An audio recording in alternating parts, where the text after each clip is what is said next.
I believe that Jesus is for me, and I believe that Jesus is for you.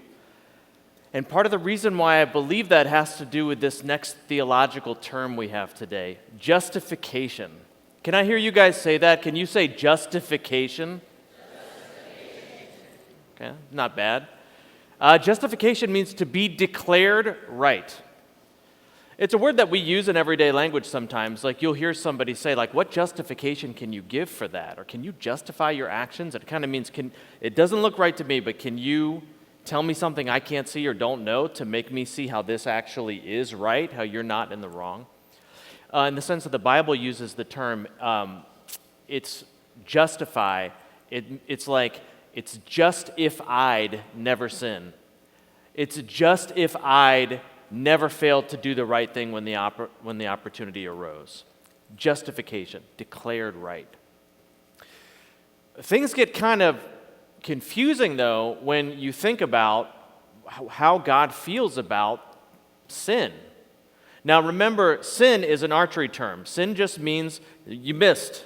You missed the mark. Could be because you missed, could be because you were aiming at something completely different, could be because you didn't try or it fell short or whatever, but you missed God's best: joy, true happiness, freedom, our potential for glory, God's best. So when this woman is dragged before Jesus and he says, "Neither do I condemn you," what is he saying about sin? Could he be saying, it doesn't really matter if you fall short of my best? It couldn't possibly be that. It couldn't possibly be, it doesn't really bother me if you are guilty and imprisoned and ashamed and falling short of your true self and disconnected from yourself because you violated your own standard of right and wrong. So you have a guilty conscience. That doesn't bother me. That can't be what he means. Also, we tend to think about sin I tend to think of pretty selfishly. Like I think about the things that I did. I don't tend to think about the effect that I've had on other people. So what about the people that have sinned against you? If God is love and God loves us, it can't be that he doesn't care when somebody mistreats you or cheats you or takes advantage of you or lies to you. That can't possibly be the case. It cannot be the case that it doesn't bother God when like a skeevy spammer swindles an old lady out of her retirement money. It doesn't bother God when a predator goes after a kid. Or God doesn't have a problem when a racist holds somebody back or shuts somebody down. That this doesn't bother. That cannot be. If God is love and God is love, that is what God is, and that is what God does. Well, then he has to care about sin because he cares about all of us. If God is love, and God is love, he must be just. He must want things to be fair. Sin is a problem for him. Now, at this point, we have a problem because I think we would all agree we're guilty. It's a really weird thing. It's like one of the few things in life that you can get almost every human being to agree on. That I'm not perfect, I've done some bad things. We all have those cringe moments that we think back on. But what I tend to do, and I think what we all tend to do, is we sort of say, well, there's some sins are a big deal and other sins aren't such a big deal, and I conveniently draw the line around the sins that aren't a big deal right around myself.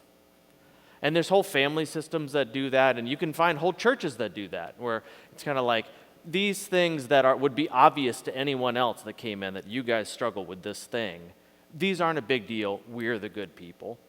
Those are the big deal. They're the people that have a problem. But clearly that's a losing game. Because if we're going to draw a line anywhere, and I think we'd all agree, we do need to draw a line somewhere. There needs to be a line somewhere.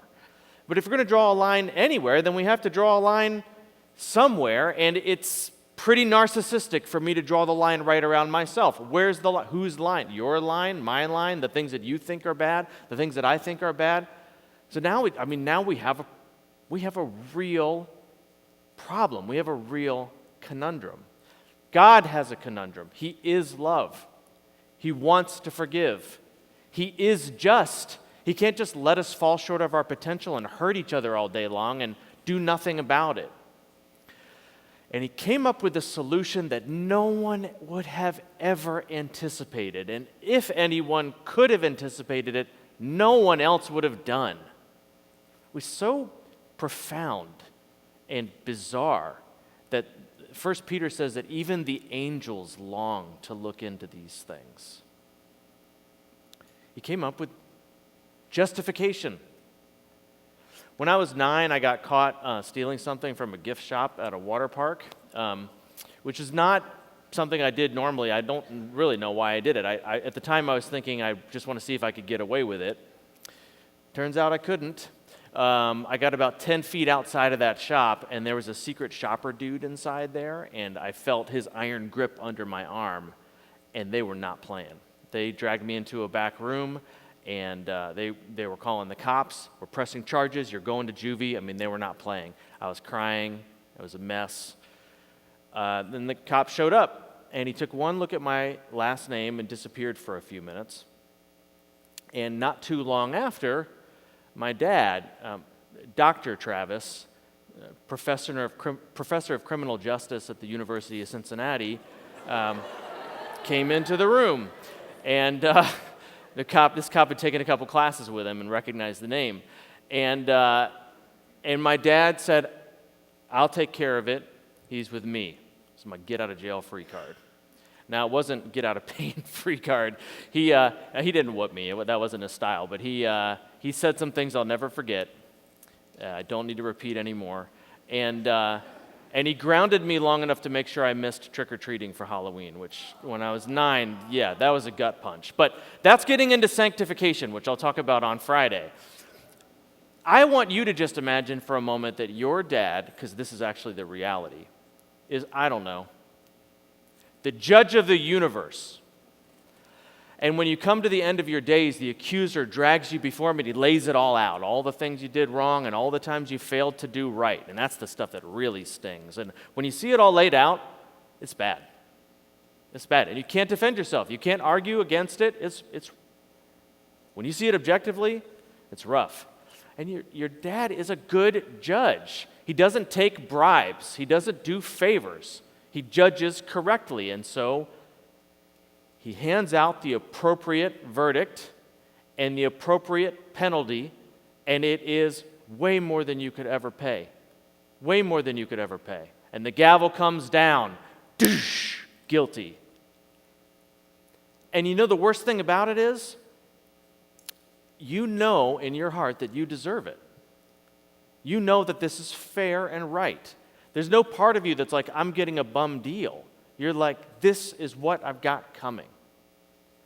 And there's no way I could possibly pay this back. And then your dad gets up from the bench and he takes off his robe and sets down his gavel and comes around and stands next to you and says, "Trust me." He says, "If it pleases the court, I would like to pay this penalty now, myself, on my daughter's behalf, on my son's behalf." And then he puts his robe back on and he goes back behind the bench and he takes up the gavel and he says, "It pleases the court very much. She is justified. He is justified. The righteousness of Jesus credited to his or her account. The penalty of sin erased. Favor with God restored. Not because of anything you did or ever could do, but because of what was done for you by Jesus Christ. The place where God's great love and justice met together in the passion of spilt blood. God's love and justice is what makes him the one both who is just and justifies. And so, when you ever find yourself in a spot where you're being accused by someone else or by those thoughts that flit through your head or by your own conscience, what justification could you possibly give? How could you possibly justify pretending to follow after God after the things you've done, the things you've thought, the shame that you have? How could you possibly justify yourself? You need only one word, the word, Jesus.